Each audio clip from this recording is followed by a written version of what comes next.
was candid, respectful. The conversation was candid and respectful.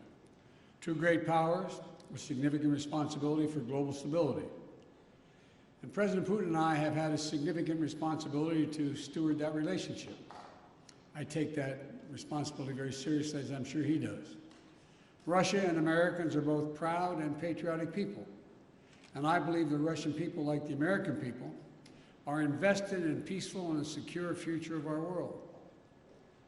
During the campaign for the presidency, I was unequivocal that if I was elected president, I would respond to any attempt to influence our elections, the last election, and because elections are sacred. They're sovereign undertakings, and they're an expression of the will of the American people. And we cannot allow a foreign power to interfere in our democratic process with impunity. And I told them if it turned out that as I thought, that there was engagement in our elections, that I'd respond. Later, during the transition, as we learned more about the SolarWinds cyber intrusion, I made clear that I would respond once we determined who had, in fact, conducted a hack on the scope and scale that occurred. When President Putin called me in January after I was sworn in to congratulate me, I told him that my administration would be looking very carefully, now that we had access to all the data, and at the issues to assess Russia's role, and then determine what response we would make. When we spoke again this week, I told him that we would shortly be responding in a measured and a proportionate way because we had concluded that they had interfered in the election and SolarWinds was totally inappropriate. Today, I've approved several steps, including the expulsion of several Russian officials as a consequence of their actions. I've also signed an executive order authorizing new measures, including sanctions to address specific harmful actions that Russia has taken against U.S. interests. I was clear with President Putin that we could have gone further, but I chose not to do so. I chose to be proportionate.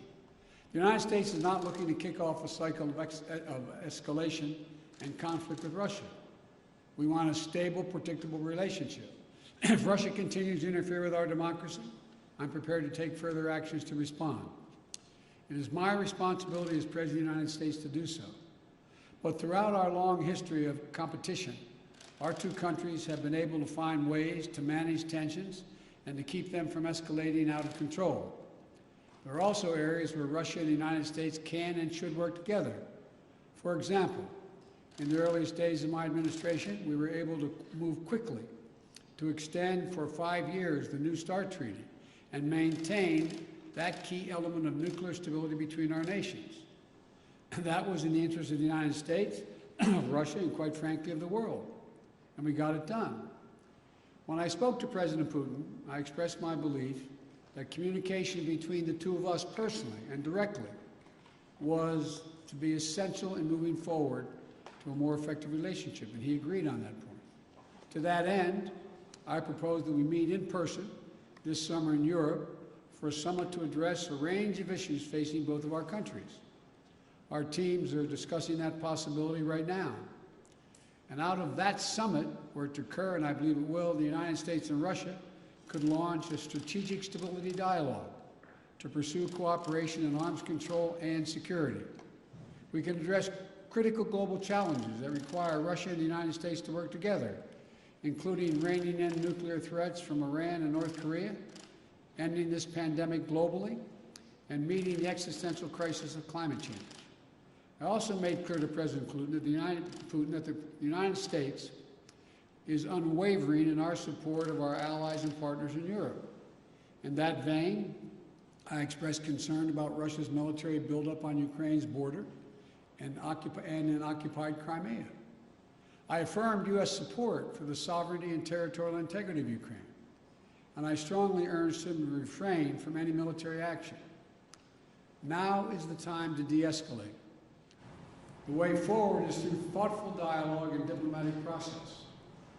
The U.S. is prepared to continue constructively to move toward that process. My bottom line is this: where there's an interest in the United States to work with Russia, we should and we will.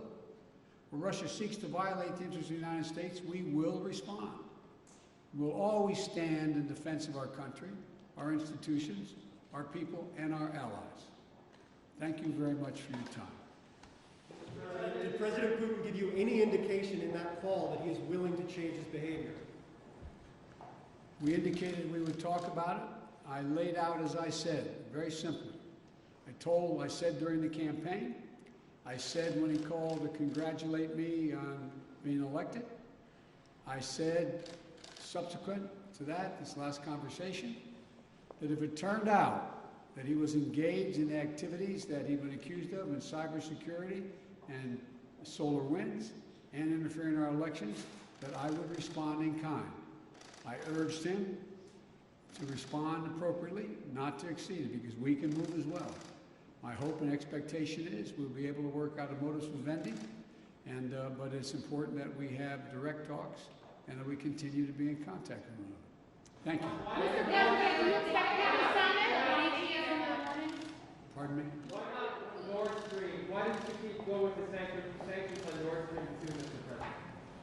Nord Stream 2 is a complicated issue affecting our allies in Europe. I've been opposed to Nord Stream 2 for a long time, from the beginning, when I was out of office, and even before office, before I left office as vice president. But that still is an issue that is in play. Thank you very much.